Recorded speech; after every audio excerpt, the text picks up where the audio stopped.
Thank you very much for being here. I'm today with Raphael Woolf, and we're here to talk about your recent book on the Charmides. But you have been a professor of philosophy at King's College London. Before that, you were in Harvard, and you wrote a book on Cicero.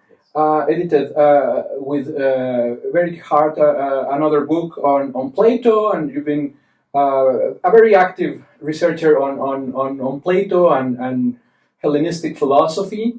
But I wanted to interview you about this book on Plato's Charmides that you published a couple of years ago, although recently on paperback. And thank you very much for being here. My first question, I guess, is just to ask you in more general terms how you got into philosophy, kind of your origin story, Yes. how you got into Platonic philosophy, Yes. specifically for the purposes of this book. Yeah. Well, thanks, Daniel. It's great to be here. It's really nice to be doing this, and actually to have the opportunity to remember what I wrote in that book three years ago. Of course, the writing was even before that, so it's really interesting to have a chance to kind of think about what I say there. In terms of how I got into all this, it's a long story, but I'll try and keep it short. So I was a classicist originally. My first degree was in classics. My teacher of ancient philosophy within that classics degree was a young scholar at the time called Mary Margaret McCabe, who's now a famous, venerable An editor of this series for this as book. it happens, that is not a coincidence. Editor of this series. So I was very inspired by MM. She has this wonderful way of teaching, or you could call it a Socratic way of teaching, where she made Plato in particular come alive. Hadn't really studied ancient philosophy at school. I studied a bit of literature, history, language, discovered ancient philosophy at university, graduated in classics with a particular interest in ancient philosophy, didn't carry on in academia, went out and got a job to earn money in the so-called real world, got very bored eventually after 7 years. MM had moved from Cambridge, where I did my first degree, to King's College London, where I subsequently taught, of course, for many years. And she said, which you could do these days, it's in the 1990s, she said, Raphael, I know you're getting a bit bored. We kept in touch. You're getting a bit bored with your finance job. Come to King's and do a master's degree with me. And somehow she managed to get me into King's. This really is the origin story. And then I found that ancient philosophy was what I wanted to do. And I think because MM has a particular gift for teaching Plato. Plato was my favourite, and in terms of the book itself, it's kind of continuous with this, because I did a master's degree in philosophy in the King's Philosophy Department where MM was teaching, and then I went on to do a PhD, and I loved doing the PhD. I was lucky for two reasons, two connected reasons. Firstly, I think because I'd been working at a job that really bored me, I really appreciated being able to come back and just spend all my time thinking about Plato. I mean, what do civilized things do? And secondly, because I'd earned a bit of money, extraordinarily, it shows how much things have changed. I also got a grant. I really didn't need one, but I got one. So it meant I could just enjoy the PhD. I didn't have to worry about finishing and Working while doing it. and another. So I loved it. And MM, in her very sort of kind of caring way, said at one point, Raphael, I think you've done this long enough. I think you really need to finish this. And one of the incentives she offered was that she had just become and got the contract, I think, for this editorship of the series, Cambridge Studies in the Dialogues of Plato. This was still like in 1996 or something. And she said, tell you what, you finish your PhD and you can write the book in that series on the Charmides. Now, I can't remember now, did that have an effect? I did finish my PhD in 1997. 20 plus years later, I finally had the courage to think I could write a book about the Charmides, but it went all Since the way then, back. yeah. And Emma was incredibly loyal. She never gave it to anyone else. She waited for me. She's incredibly patient among her other virtues. It's not so well known about her, but she's very patient. And she waited till I came to her and I said, MM, I think I'm ready. Whether I was or not is another question, but I felt ready finally in probably about 2019, 2020. And we went ahead and I wrote the book. Oh, that's excellent. Yeah. Thanks so much for that. And just a follow up on that is why the Charmides? So Yeah. I guess what's your relation, your kind of personal relationship with this specific dialogue? It's a great. And then question. more generally, why this dialogue is kind of so interesting. Yeah. So I think my first reason for being interested in Plato was that he was a great writer. Because remember, I did come from classics, so I've always been particularly fond of the dialogues which are written in a way that is particularly dramatic. And my favourite dialogue, probably still, even though it's not the Charmides, is the Gorgias, because I think it's the most richly, dramatically written of Plato's works.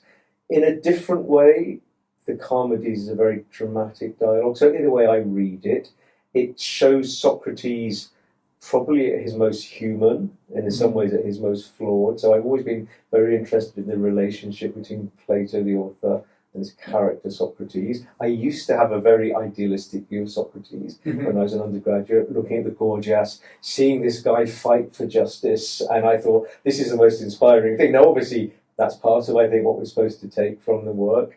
When you look at a work like Charmides, the Charmides, it's much more equivocal. You get Socrates erotically chasing this very young man. You get him, I think, doing all sorts of things which are not very pure and not very idealistic. But that dramatic richness itself, combined with this very, as you would want to say, Socratic focus, which we can come to later, on self-knowledge, that sort of combination of the drama and that particular sort of Socratic focus, I think, is what always interested me in the Charmides. So I wrote my PhD thesis on the notion of the self in Plato, and so there's over many years there's a kind of continuity there. Excellent. Yeah, that makes sense. I guess my next question is whether you can give us a little bit of a brief summary of what the Charmides is about. Yes. I know that's a difficult question to answer, right? And it's a loaded question, perhaps. Yes. Right. Yes. So, in your opinion, what is this text about? Yeah, good. So this relates to, again, something we can perhaps talk about a little bit more. But I think the question, as you imply, Daniel, the question of what is a Platonic dialogue about is itself quite a loaded question, because it speaks to not so much. So I think one thing people often say is, oh, there's so much going on in a Platonic dialogue, so many themes and topics, and how do you fit it all together? And actually, I think for sure you need to answer that question.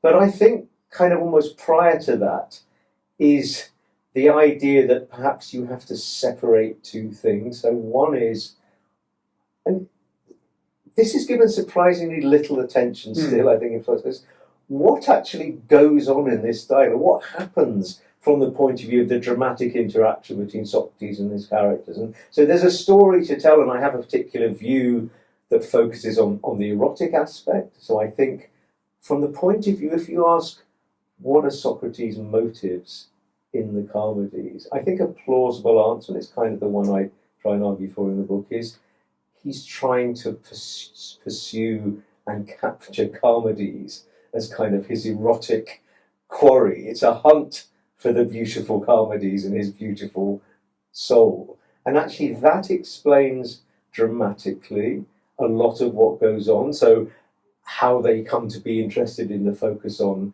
sophrosune, on temperance, this untranslatable word, which is kind of the centerpiece of the work. If you look at it from the point of view of what actually happens, so you get Socrates and Charmides have a conversation, Critias who's Charmides' cousin, takes over, and then very interestingly, Charmides is brought back at the end and says, "Oh, Socrates, you're so wonderful, I want to stay with you for the rest of my life." So it's like Socrates has succeeded in some sense capturing Charmides. Now, you can say, well, okay, that's all very interesting. You could ask what the philosophical point is, but I think that's then a separate question. So start with, so I would say that Charmides is an erotic work. It's about, so one of the answers to the question is that it's about Socrates' erotic pursuit of Charmides. Now, that's at the level of the drama.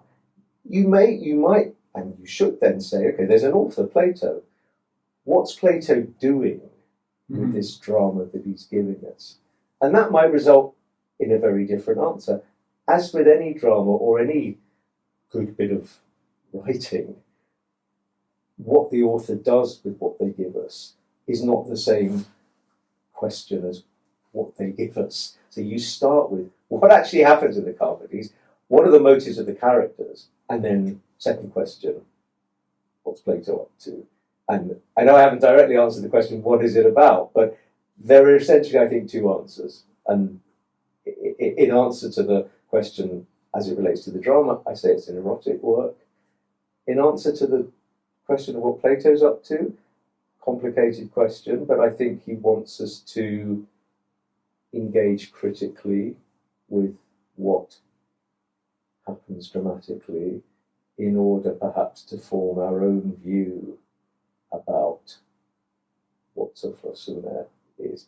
We can come to that, but all these answers are always going to be controversial. But I think it's very important to separate those two levels in order to then be in a position even to give an answer that's credible. Yeah, and you make an excellent analysis of the structure of the dialogue in the book. Yes. Which where you do exactly you do exactly that to distinguish two different kind of levels or structures in the dialogue that I think are very helpful for us to kind of understand the work. Yes. We can go back to that in a moment. Yes. But before that, perhaps I was going to ask you about your methodological approach, right? Because I thought that one of the important contributions of the book is the way you set up the methodology to even start reading the dialogue. Yes. So could you tell us about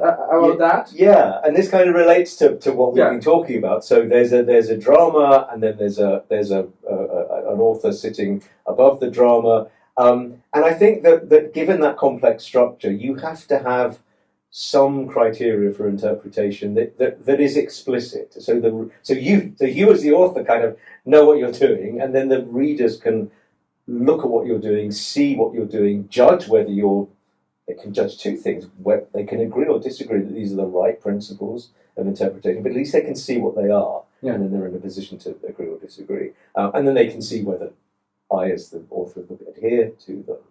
So the two principles, and I'll try very briefly to defend them. So first principle I call the principle of agnosticism, and that principle simply says, look, try, when you interpret this particular work, but these are supposed to be fairly broad principles that are supposed to apply certainly more broadly to Plato, maybe even beyond Plato, but that's a whole other discussion. And one of the principles I call the principle of agnosticism, and that says, look, try and rely minimally on what is in other dialogues when you're interpreting this dialogue, at least as a first stage. It's not like you pretend that Plato didn't write other dialogues, but to get as clear and accurate sense of what's going on in this work, just try and read it in its own terms. And I think now, these principles are maybe contentious, but I think one of the reasons it applies particularly well to the Charmides is the Charmides, unlike some Platonic works, which do have sort of fairly obvious cross-references, some of them look like cross-references, or they're written as a sequence in several cases.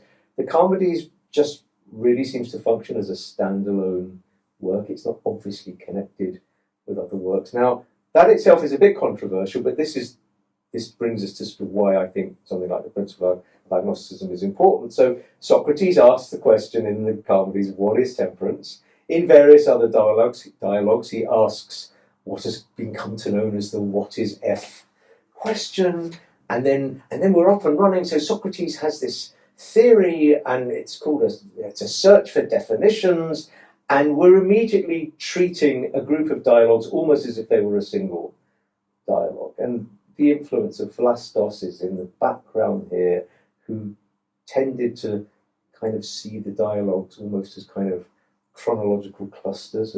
That was the important way of looking at the dialogues for interpretive reasons. And I say, no, that kind of gets things backwards. That instead of diving in and saying, oh, look, in this bit of the Charmides, he says, what is temperance? And in this bit of the Laches, he says, what is courage?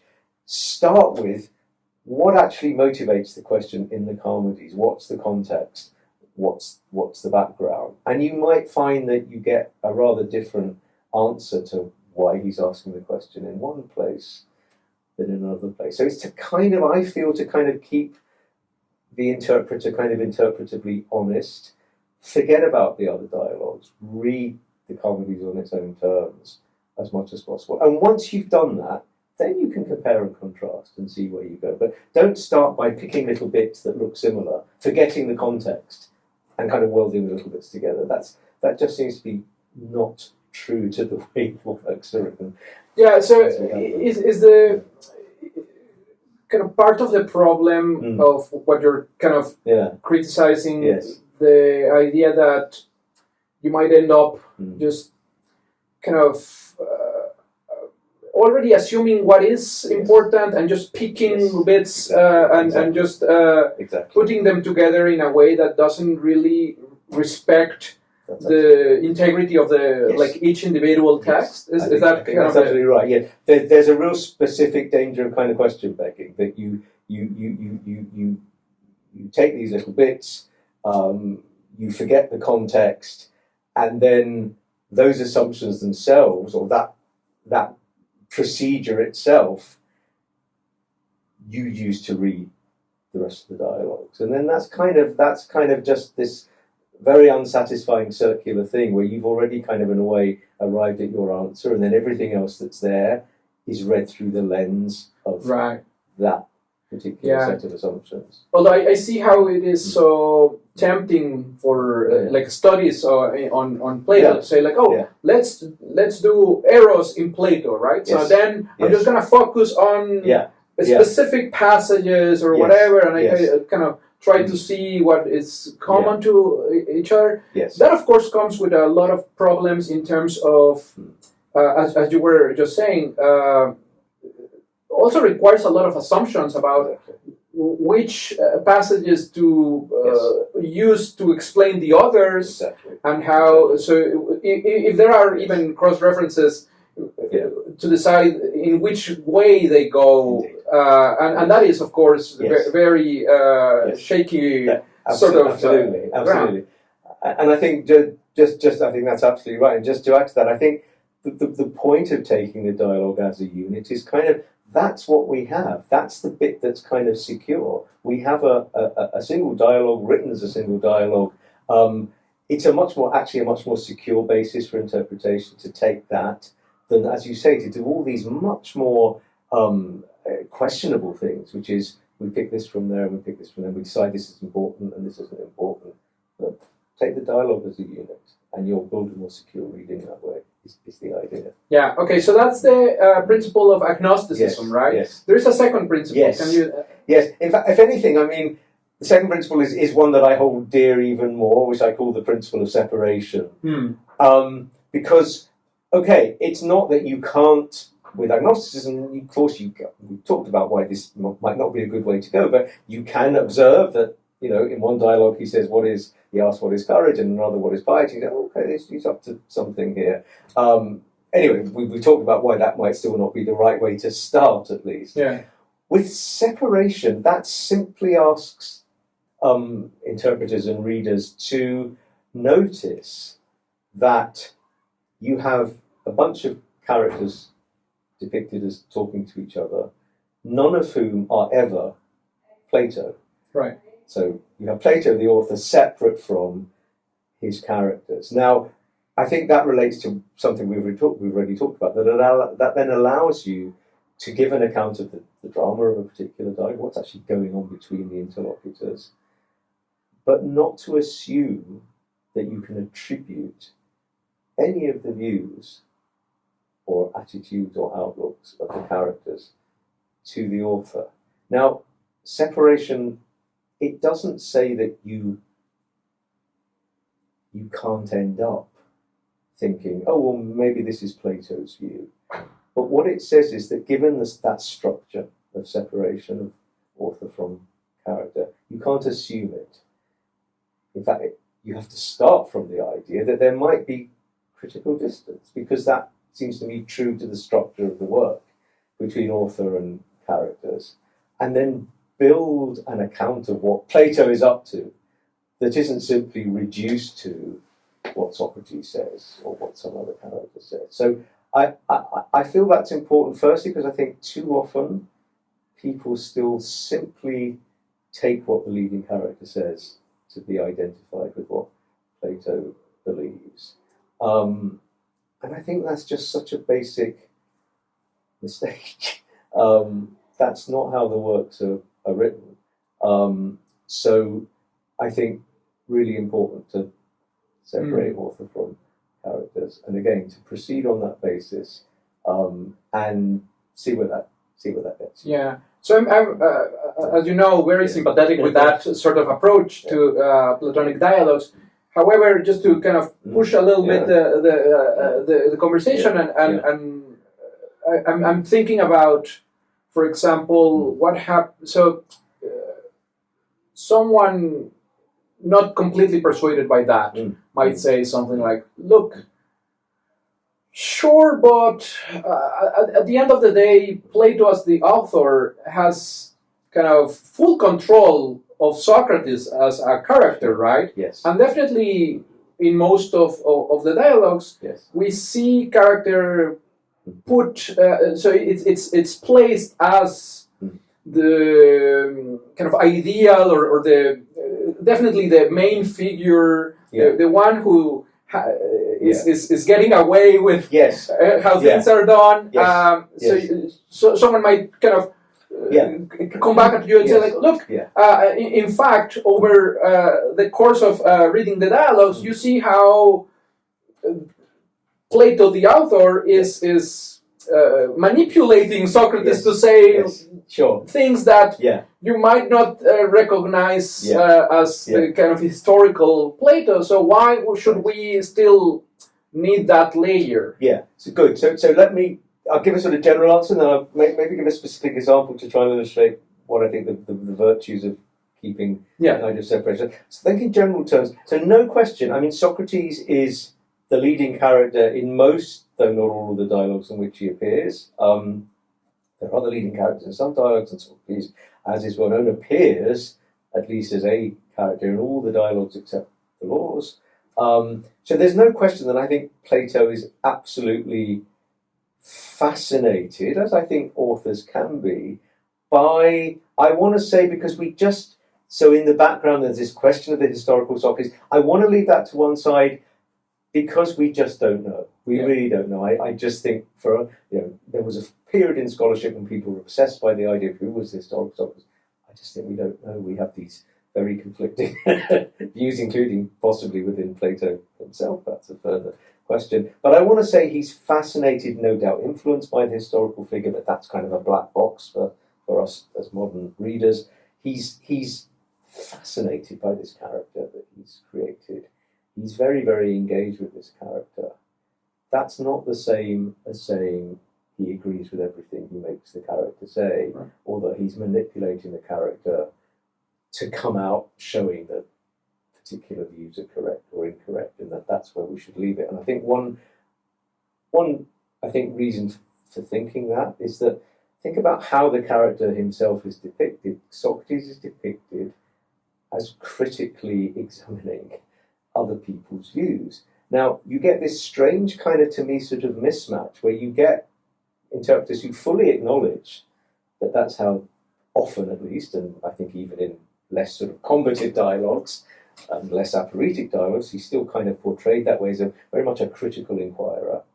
And yet somehow we're supposed to almost uncritically, as readers, accept what Socrates says. It seems to me that it makes more sense to think of Plato as himself critically engaged with Socrates than as simply losing his own, as it were, critical faculties at that point. And I say a tiny little example from near the beginning of the Charmides. There's this, and again, it illustrates to me how there's something that works at the level of drama, and then we can ask, well, hang on, but what's Plato up to if we accept that there is some level of separation between the two? So Socrates comes home from having been in the army. He's been in this very fierce battle.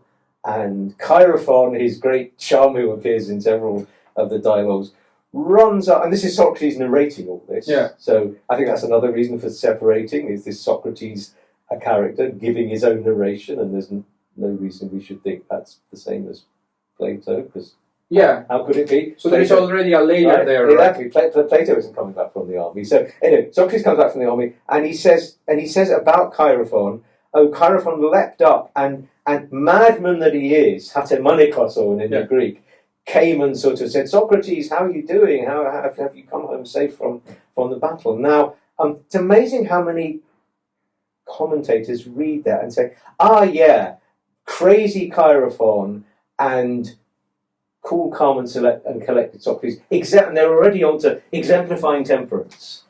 As if, so the assumption is Socrates is the hero, he's the ideal exemplification.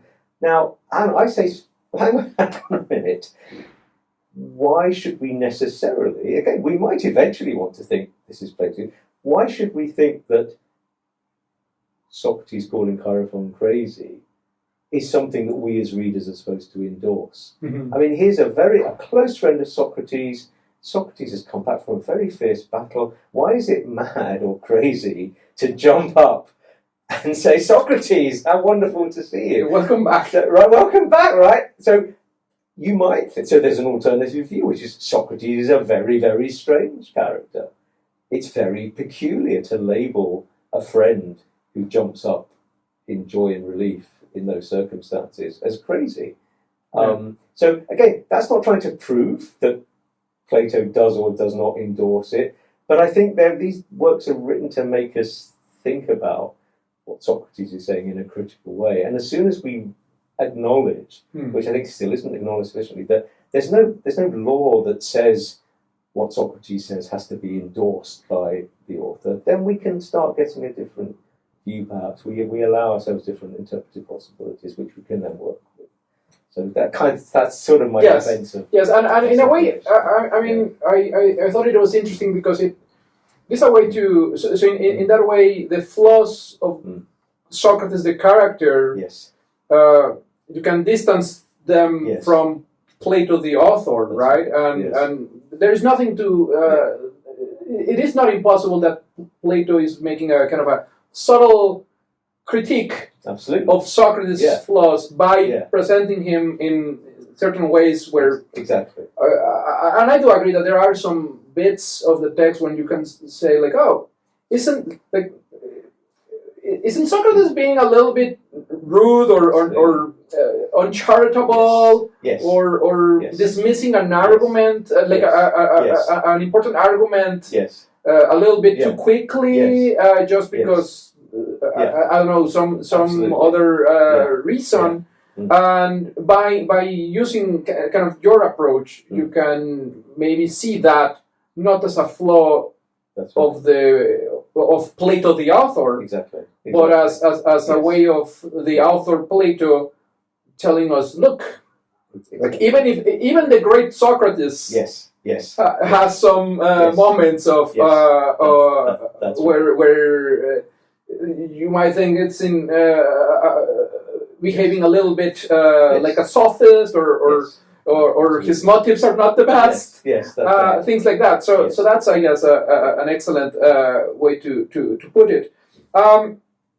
I guess my next question was about how, with this approach, you already talk a little bit about the structure of the dialogue, and we talk about these two principles that kind of guide your interpretation. How you see the dialogue in as a unity, right? So there's this always this kind of question. Perhaps it's a little bit old sort of approach to like, oh, what's so is there unity to this dialogue or whatever? Yes. But I guess in the Charmides, there, if you approach it in certain way, you might end up thinking, oh, as you put it in the book, there is a first half, and then there is a second half, and you might be puzzled about how they connect. That's right. Good. Can you explain us how you solve that puzzle? Yes, so I think this kind of, in a funny sort of way, he solves two puzzles at the same time. So firstly, yes, there's, in some sense, the puzzle gets created almost extrinsically, because if you think about the approach that says, Socrates is what he does, he asks the what is F question, he's interested in a search for definitions, that has to reckon with the fact that not just in the Charmides, but in most of the dialogues, if not all the dialogues, I mean, the Meno is an exception, which starts with, Socrates, can you tell me what virtue is? Right. The question is right there at the beginning. In the Charmides, it comes up about a third of the way through. In the Laches, similarly, what is courage? So you're left with the such a tricky question, which honestly, interpreters, they're better these days. But, when I was starting off as a graduate student and Plastos was dominant, it was like it wasn't just that nobody took much notice of all the stuff that happened before, but nobody seemed to care about it, as if it hadn't been written. And that's clearly, if you're trying to interpret Plato, these actual works, you can't get away with that. It's not that you can't still do interesting things philosophically, but you can't get away with saying I'm interpreting Plato that way. And so the first thing that trying to read the dialogues, as it were, as a single unit, is you do justice to the fact that these so-called important questions come up quite late, and lots of other things are going on before that. So at least you're kind of acknowledging that. And then the second reason is, it speaks to your question about unity specifically. So it gives you a chance to do this thing, which partly is a result of the way that these dialogues are kind of mutilated interpretively. It gives you a chance to say, well, actually, what is happening? This very basic question, which is still not asked and answered often enough. What actually happens dramatically in the dialogue? Now, it doesn't necessarily mean you're going to guarantee to get even a dramatic unity in terms of one, but at least you can start to understand what happens, and you can at least give yourself a chance of answering the unity question. Now, I think there is an answer with the Charmides, and I think it's obviously, I think it's generally a point in favour of an interpretation if it can give a plausible account of what happens dramatically in a way that makes sense. Dramatic sense. One doesn't necessarily. I like talking about unity because it does seem like a satisfying criterion to try and meet. But really, all you're saying is, can we make dramatic sense of what happens in the dialogue? And I think, with the Charmides, you can. I think it goes back to the stuff about Eros. So Socrates is very drawn to beautiful young men. This just seems to be a basic datum about this character. He likes beautiful bodies. The Charmides is unique in showing Socrates actually getting aroused by the beauty of Charmides. He thinks that the beauty of their soul is supremely important, but he has this. At one point in the Charmides, Socrates suggests that the proper object of Eros is beauty, is tokalon. So you have this beautiful young man with Critias, his older cousin, says all sorts of nice things about him. He's got a wonderful body and a wonderful soul, and Socrates genuinely wants to investigate and see whether he can have this beautiful young man. So what happens is he says, well, Charmides, how are we going to discover whether you've got a beautiful soul? Well, if you've got a beautiful soul, you will have temperance, sophrosune. I won't go into all detail, but it's kind of accepted that would make you a beautiful person if you possess this virtue of sophrosune. We'll talk about that later. But and so he tries to find well, Charmides, if you've got this virtue within you, it will give you some sense of what it is, and you will be able to then tell us what it is. So that's that's the context, the erotic context, in which the question of what is sophrosune arises. And Charmides gives some answers, he's quickly refuted, and then he gives a third answer, which he says, I heard that from somebody else, and it's like he's a bit put off by Socrates' relentless question. He wants to say, go and talk to Critias now. And I think Socrates actually is genuinely disappointed that Charmides has kind of given up. And there's a very interesting back and forth with, again, maybe we'll talk a bit about that later, with Charmides and Critias about this idea of temperance as doing your own thing. Yeah. Whose idea was it? Whose view is this? Charmides, this is again a dramatic point which one mustn't overlook. Charmides clearly enjoys Critias being a bit humiliated by Socrates over the ease with which, and we sort of nudge, we're led to understand that this is really Critias's formulation. Critias denies that it's his, but he gets a bit sort of humiliated, and they have this exchange, and Charmides sort of looks at Critias and says, well, maybe the person who put forward this view doesn't know what he thinks. Right. And Charmides said, Critias says, kind of, just because you don't know what the author was thinking doesn't mean that they don't. So they're really and Socrates kind of sitting there, and he's got these two kind of fighting with each other. But then Socrates humiliates Charmides, and he says, well, Critias, Charmides is obviously, he's too young, he's ignorant. Of course he wouldn't know the answer. I would much prefer he says in the Greek polyhedron, it would be much nicer for me to talk to you about this and talk to Charmides. I think Charmides by this point is kind of fuming, because he's tried to get one over on Critias, he's been humiliated by Socrates.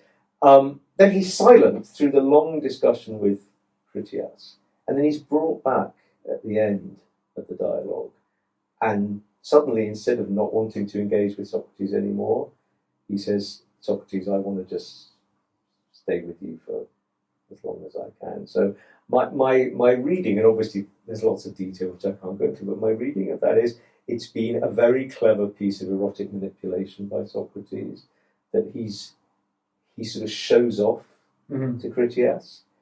He shows Charmides the amazing intellectual fireworks that Socrates is capable of. And Charmides just goes, oh my God, this is an amazing person. And he wants to stay with Socrates. So I think you make sense of the drama in terms of Socrates' erotic machinations. And as I said, separate question, what's Plato doing with this material? What does he want us to do with it? But that I think is where just focus. And I think one other quick thing, Dan, I think sometimes the problem with doing this bit of the interpretive task is people say, oh, well, it's not very philosophical. I mean, separate question whether they're right about it, but I understand why people say that, to which my answer is, look, don't try and predetermine what's in this one. Try and just give an account. And again, this is, to me, it's not that it's an easy task, but it's a basic task in the sense that the first thing you must do is try and make sense of the actual conversation you're given in this work. Try and make sense of it. Try and show there's some dramatic coherence. And then you can go on with the next interpretive steps. But that's how I think I approach the question of... Yeah, and that leads into my next question, which is, I guess, about where you can tell us a little bit about what you think is the conception of philosophy being put forward here, right? Because you might think, well, so Socrates is displaying certain certain way of doing philosophy. Yes. But as you said, in the if we are separating Plato from Socrates, we can go into what you call a stance of inquiry. I think it is. That's right. Yes. And kind of take a step back from that. Yes. So with that sort of analysis, what do you think is the type of philosophy that Plato is offering us? Good question, and I think you won't be surprised if we say I think keeping separation in mind is important here. It's true that Socrates asks Critias, tell me about the beautiful young men and tell me how philosophy is going in town. And Critias says, well, you'll soon see, because Charmides is about to come in, and he's the most beautiful, and he's the most philosophical, and he's got the most suffering. So there, it's not particularly clear after that brief mention of philosophy, that, at least according to my reading, that Socrates is pursuing something that we might even call philosophical inquiry, at least in terms of motive. Maybe in terms of content, there's something we can regard as philosophical inquiry, but I think the motive is an erotic motive. And I think that's one of the things that should get us to think, well, okay, it's not obvious that we have a model here. Assuming that Plato, it is an assumption, it's an assumption, but assuming Plato doesn't think the actual model for philosophical inquiry is going chasing beautiful young boys and finding out what's in that sense, what's in their soul. What model of philosophy is on offer? And I take the view, and it's perhaps a contentious view, but it's to do with taking separation seriously, that he's at least critical. So say you grant that there's some kind of Socratic method of philosophical inquiry that's being depicted here. As I say, I think it's in some ways a questionable assumption, because it's not clear that that's what's necessarily motivating him. Okay, that's a separate question. But say you grant that there's a Socratic form of inquiry that's being depicted here. Go back to the earlier question. It doesn't follow from that that's a model that Plato is endorsing, as opposed to, say, being fascinated by, but also critically engaging with. And again, something that, strangely to me, is not taken seriously enough is the fact that Plato is depicting oral conversation, oral inquiry. If you want to call it philosophical inquiry, that's fine. But he's doing it via the medium of a written work. And I think this also relates to and gives a sort of a more than merely dramatic purpose to, because I think one can explain in dramatic terms why Socrates often seems to, certainly in the Charmides, seems to kind of humiliate his interlocutor, seems to play around with them, kind of be unfair, uncharitable. I think you can explain that dramatically in terms of the erotic pursuit of Charmides, but you can also say, okay, there's something here about the vulnerability of oral inquiry and its sort of ability to maybe be derailed, maybe to go off in sort of strange directions. There's an element we need to mention, which is, and it's not the only time in Plato where you have this kind of phenomenon where the interlocutors are people who turn out to do really bad things. Yeah. Critias and Charmides. Critias ends up being a member of the 30 tyrants. Charmides is kind of serves under the regime of the 30. And so this whole idea gets presented that engagement with Socrates doesn't seem to obviously result in good outcomes. Right. At the same time, we have somebody writing a written work in which all this is being depicted. So my view is that there's, and it's what I call in the book the stance of inquiry that we're being stimulated by the book to adopt, is that engagement with a written work, written in a suitable way, can actually produce a far more satisfying form of philosophical inquiry than doing things the way Socrates does. So I would say they're not completely unrelated, because again, I don't take the other extreme, and I think some interpreters have gone more down this path. They tend to be a minority, sometimes in other traditions, but where it's kind of Plato is actually sort of warning us about Socratic inquiry. But I think there's enough there. I think he sees the flaws. I think he sees the power of it, but I think he sees the flaws. And I think he's writing a written work. So at least we have to ask the question, is there some model of engaging with the written work? And then you have to think about how the work is written and how it's supposed to be working with its reader. Is there a model there of inquiry that is different from the model that's depicted in the work? And I think Plato probably, this is in a way biographical speculation, I think Plato sees himself as trying to improve Socrates. The best thing, as they say, the best thing a pupil can do for their teacher is to try and outdo their teacher, and I think he's trying to do that. I think there's a genuinely critical dialogue in terms of how you do inquiry between Plato the writer and Socrates, the oral. Yeah, and beyond just the kind of written versus oral kind of dichotomy, would you agree that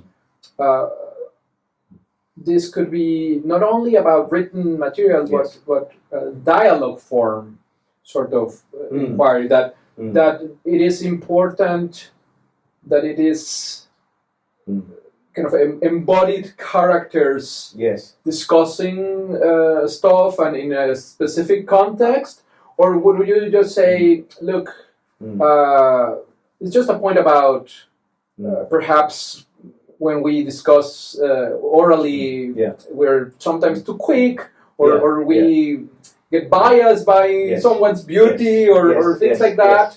And it is just better to sit down and kind of put some distance from you and the kind of the topic. But that's all there is. Is there something about probably dialogue form? If you press me on that, Dan, I think probably I'm closer to that second view than the first view. I understand the temptation of saying, one of the things being shown to us is the and again it sounds like a reasonable philosophical point, the importance of, as you say, in embodiedness and individuality, and then actually there's something really, really true to a certain plausible model of doing philosophy that would have that as essential.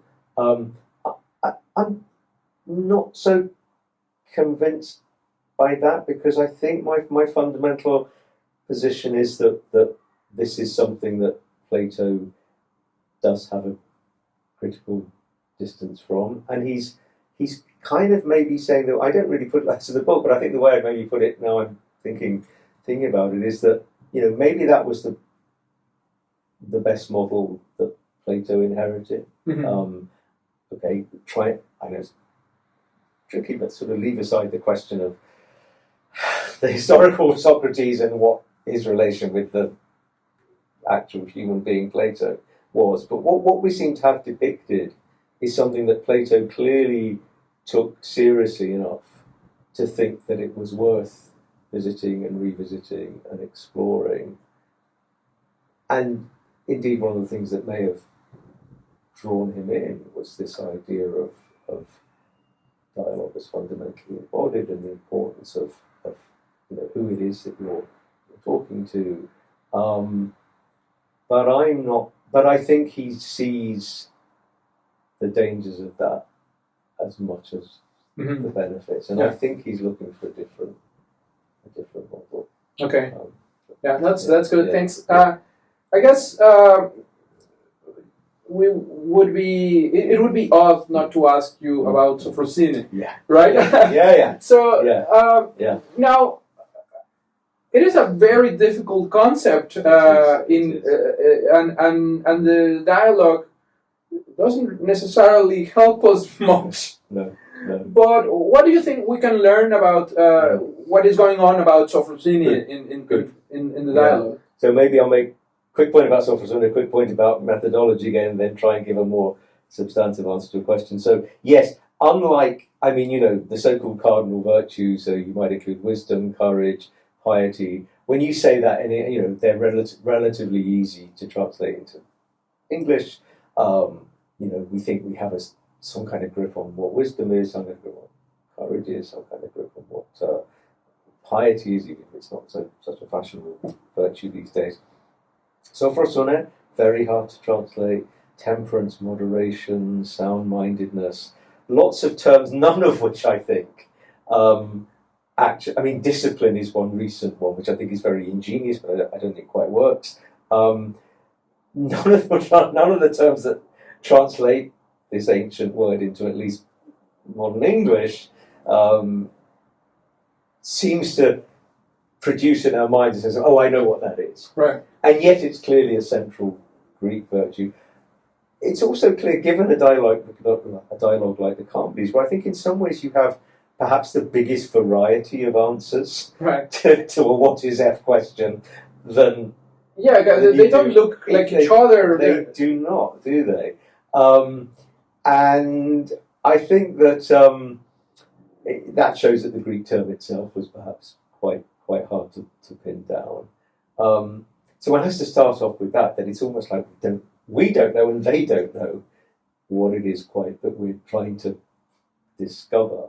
Then there's the kind of methodological point, though, and this is important. So the Charmides is a dialogue which, perhaps not surprisingly, given, it may be more surprising that we can't come up with an account of what courage is. Maybe not that surprising we can't come out with an account of what this elusive term Sophrosune is.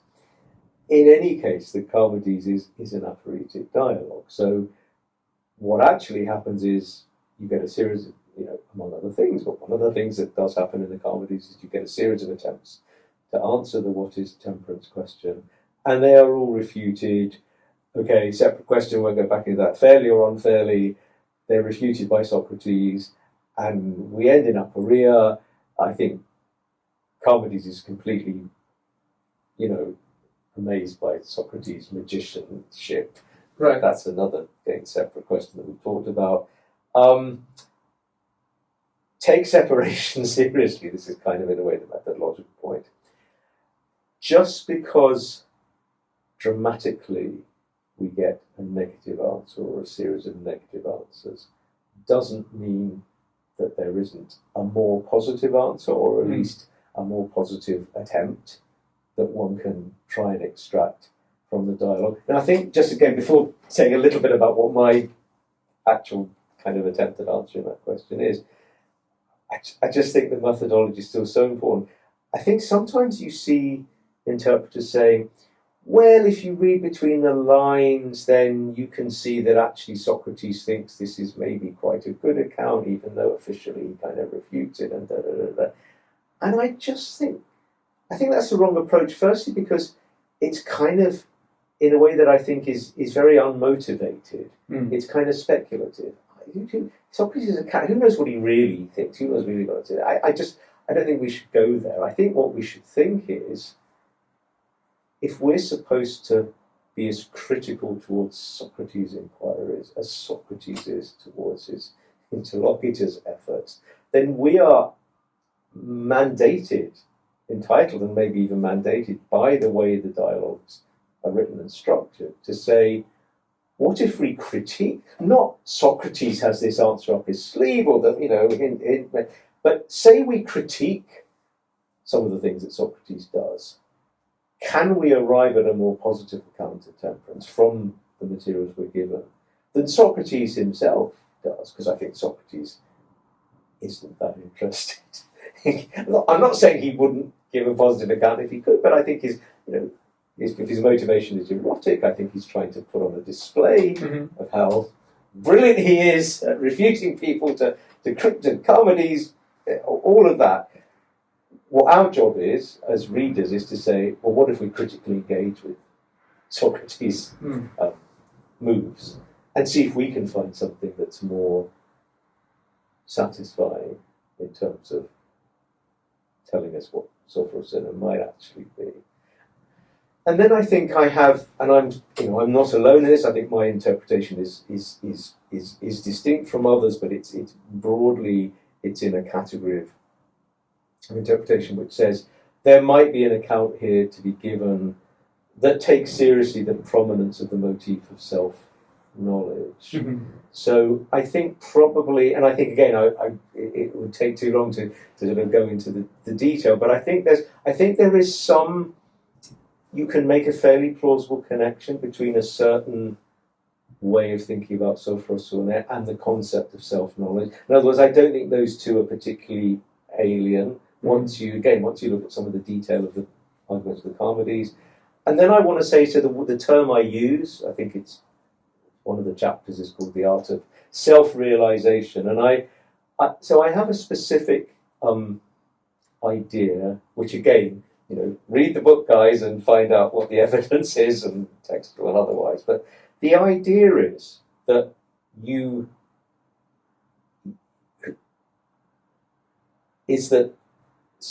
temperance is a kind of self-realization, and I use realization because in English you have this word realize, which has, as I put it in the book, it has both a sort of metaphysical and an epistemological dimension. So to realize something can mean to bring it into being, but then to realize something can also become aware of it. So I think the Charmides has this idea that you get to know yourself by realizing what you believe. And you realize what you believe in that kind of ambiguous sense or dual sense, that you coming to have a certain belief is at the same time coming to realize that you have that belief. And I think this is connected with something that clearly is quite close to Socrates' heart, which is that you actually come to have a belief and at the same time to be aware of having it by giving the proposition in question, let's call it a proposition, not trying to use that in a particularly technical sense, but by giving it a rational grounding. So either by refuting alternatives to that proposition or by giving, let's say, positive reasons for holding that proposition. And I think when you do that, I think there's this idea, and again, I can't go into all the evidence for present purposes, but I think there's this idea in the dialogue that by rationally grounding a proposition such that you come to believe it, you also make that belief your own. There's a lot of back and forth in the dialogue about what counts as your own. Remember that stuff about temperance as doing your own thing. There's all this stuff about that very definition, is that Critias's account, is it Charmides? So there's a lot. Now, that's a typical example where we're supposed to, it's not like Critias and Charmides, or even Socrates saying, I'm trying to engage in a positive theory, but we're given these materials within the drama to maybe construct an idea of, you rationally ground a certain idea. That means you come to believe it. At the same time, because you've gone through this explicit process of grounding, you come to be aware that that's what you believe.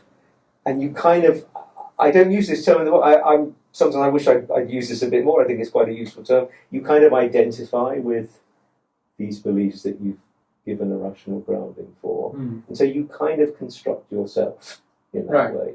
And by doing so, by going through this explicit process of rational grounding, you come to be aware of who you are and what you identify with. So that's kind of a very broad account of, some ways I might have wished I put it a bit different in the book, but I'm basically still happy that there's something there that's let's say a genuine response to materials we get in the dialogue, and that's my kind of model of a more positive account of that's what self-knowledge is. You can tie self-knowledge to Sophros, and you get a certain notion of Sophros that way. But to emphasize, that's a critical interpretive response to what's in the dialogue, not an idea that Socrates has this theory of his.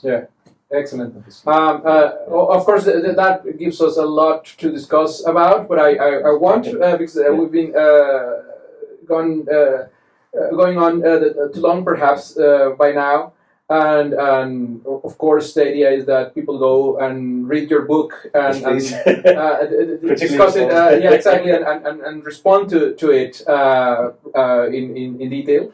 Thank you so much. The last question, I guess, is to ask you just what's in kind of the horizon for you. Yeah. What are your projects that are Yes. coming these days? That's a good question, Daniel. And I think so. I'm going to continue to work on Plato.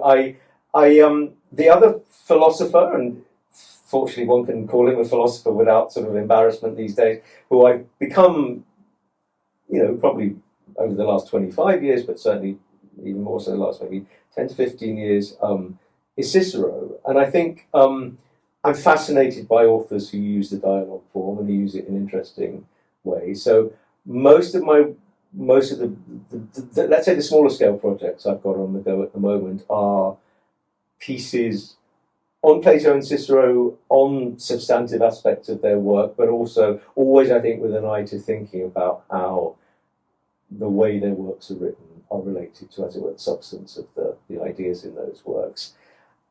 If we're talking about a slightly larger scale project, I think one idea I have is to kind of bring those two together, to think about, now Cicero, one of the things I like about Cicero, not surprising given his own use of the dialogue form, he's a huge fan of Plato. He talks about Plato as this godlike figure, the best of the philosophers. And I think I want to write something maybe comparatively about how Plato and Cicero use the dialogue form. Lots of people have written about how Plato uses the dialogue form.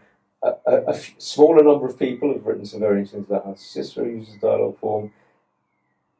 If I think about somebody like Malcolm Schofield, for example, he's written about both. Right. But interesting, I don't think he's brought them together. So I think there's something there that could be interesting about comparing how those two authors use the dialogue form as a way, and this is how I always think in the end why this is a good question to ask, always with a view to how that helps us interpret the substance. Because I'm somebody who's fascinated by the dialogue form and who thinks that's a very worthy object of study, but actually I am interested in it primarily because I think it enables us to take our kind of philosophical thoughts one step further. So that may be something for the slightly longer term, if I Excellent. get around to it. Thank you so much. Thanks, Daniel. Pleasure. Thank you.